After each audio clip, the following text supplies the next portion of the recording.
Arithmetic. Everything in a democracy is down to what? Counting and accounting. There are three things you do in a democracy, not more. Number one, you count your people. Number two, you count the votes of adults among your people. Number three, you count your assets and so that you can manage and distribute them amongst your people. What's the relationship? You acquire the legitimacy through votes in order to administer the Commonwealth in favor of the people whom you therefore must count and account to. When you cannot count your people, nor count their votes, nor account for their money, you're not running it. You're running a constitution. And that's really what it is. We have never since 1979 counted properly our votes. We have not since independence counted our people properly. And since before independence, we've not been interested in counting money. We allocate numbers for everything that democracy needs us to count and account for. And I could go back. There's a professor of history here, but everyone here knows what happened in the 1962 census. By the way, you could actually go back to the 1931 census where numbers were allocated, because particularly in the Southeast, numbers were allocated because of the Aba women's crisis. And so the white people were afraid of going to the eastern region. And when you look at the records, the colonial officers admitted the eastern region was counted by between 20 and 25%.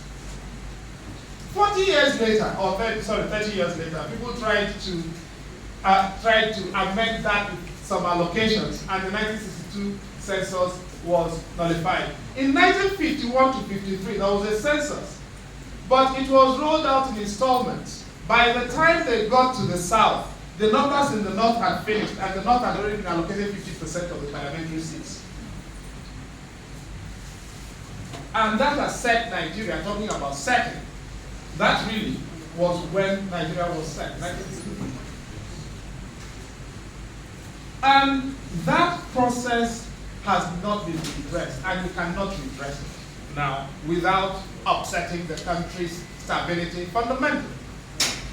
And so, by 1973, we modified the 1962 census, allocated numbers in 1963, nullified the 1973 census, and 1996 we allocated numbers. That's the story of our counting of our people. Take it anyway. What about votes? Since 1979, we've been allocating numbers. And you know, I'm one of the few Nigerians alive who has a full copy of the Babalaki Commission report from 1986. And some of the things that were described in the Babalaki Commission report are astonishing. I mean, you had constituencies like Modakepe, for instance, where the number of voters grew by about over 414% or 442% in 3.5 years. Right? Now, we were allocating numbers left, right, and center. And particularly in 1983. And the numbers in 1983, mind you, in 1983, Shagari won a mere 47% of the votes. And people were freaked out, and the soldiers used that as an excuse to come to power. Obasanjo allocated 61% of the votes to himself in 2009.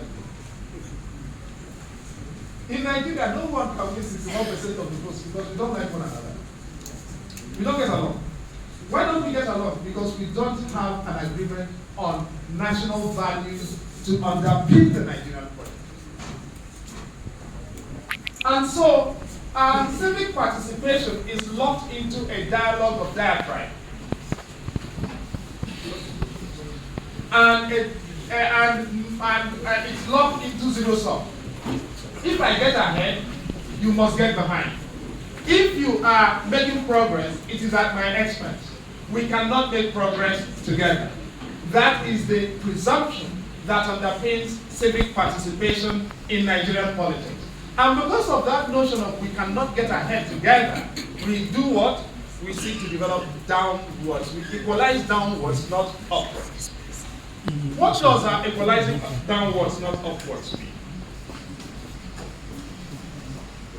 Power should be dispersed in a democracy with concentration.